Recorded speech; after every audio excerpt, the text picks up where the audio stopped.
আমি জামাই বাড়ি চললাম। তোমার বাবু এলে ভাতটা বেড়ে দিও, আর নিজেও খেয়ে নিও, আর বাচ্চাদেরও খাইয়ে দিও। আচ্ছা বৌদিমণি।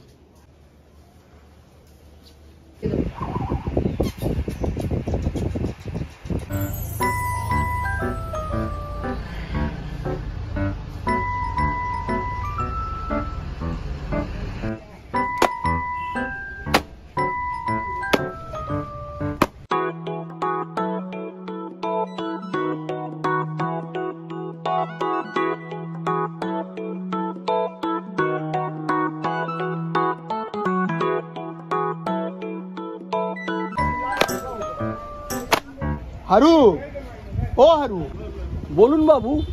আমার জামার পকেট থেকে টাকা গেল কোথায়? জানি না তো বাবু মশাই। আহা, তুমিই তো বাবু আমার জামা কাপড় কাচো আগাগোড়া। কোন জামা? ফতুয়া?